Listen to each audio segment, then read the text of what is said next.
2022년 12월 14일 수요일 달코라 뉴스를 전해드리겠습니다. DFW 지역의 인플레이션 상승률이 지난달 8.4%로 집계됐습니다. 북텍사스의 어제 오전 갑작스런 폭풍과 최소 5개의 토네이도가 발생해 상당한 피해가 발생했습니다.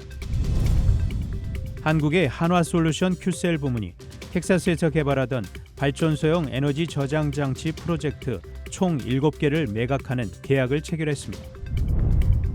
저소득층 시니어들에게 제공되는 웰페어 혜택인 SSI 수혜자들이 이달 말부터 8.7% 인상된 페이먼트를 받습니다.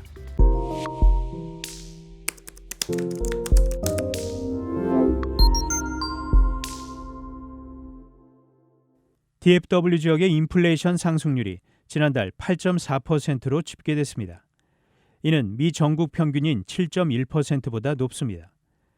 다만 DFW 지역의 인플레이션은 사상 최고치를 찍었던 지난 7월 9.4%와 9월 9.2%에 이어 하락세를 보였습니다. DFW 지역의 인플레이션은 자가와 임대료를 포함해 주거비가 여전히 상승세를 유지하고 있어 미 평균을 상회했습니다.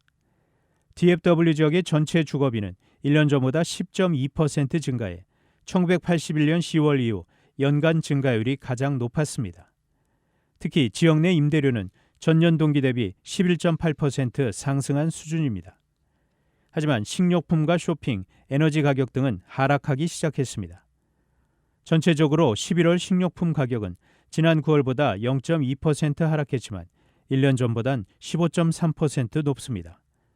과일과 채소는 1년 전보다 22.1% 올랐습니다. 북텍사스의 어제 오전 갑작스런 폭풍과 최소 5개의 토네이도가 발생해 상당한 피해가 발생했습니다. 연방기상청의 예비 보고서에 따르면 와이즈 카운티의 페리스 서쪽 지역 그리고 테런 카운티의 3개 지역을 길게 관통한 토네이도가 발생했습니다. 와이즈 카운티를 강타한 토네이도 강도는 EF2였으며 테런 카운티에선 각각 EF1과 EF0 등 2개의 토네이도가 포착됐고 리버옥스와 산솜 파크 사이에서도 토네이도가 발생해 노스 리치랜드 힐스를 거쳐 2마일 거리를 관통하면서 약 20채의 가옥과 상점을 파괴했습니다. 다만 이번 토네이도로 큰 인명피해는 없었습니다. 그 외 그랩파이너스는 강풍으로 인해 5명이 경상을 입었으며 세차장 한 곳이 일부 붕괴되고 일부 상점 건물의 지붕이 날아가기도 했습니다. 한국의 한화솔루션 큐셀 부문이 텍사스에서 개발하던 발전소형 에너지 저장 장치 ESS 프로젝트 총 7개를 매각하는 계약을 체결했습니다.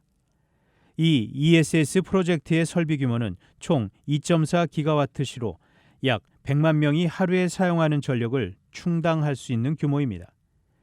이번 계약은 그동안 한화큐셀이 맺은 에너지 프로젝트 매각 계약 가운데 거래 금액 기준으로 최대 규모입니다.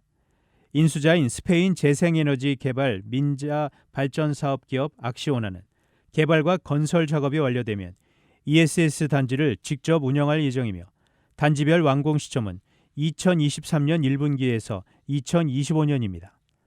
각 단지는 향후 텍사스 전력 신뢰도위원회 얼카시 운영하는 전략망에 연계돼 텍사스 내 발전 자원 전력 수요처들과 유기적으로 운영됩니다.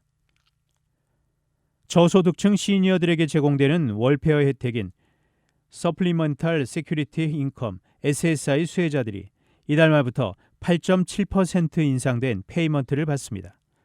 전국적으로 오는 30일 인상된 페이먼트가 일괄 지급됩니다.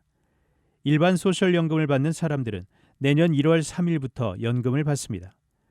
올해 SSI 수혜자들은 개인은 매달 최고 $841, 부부는 최고 $1261를 받고 있는데 오는 30일에는 개인은 최고 $914, 부부는 최고 $1371를 받게 됩니다.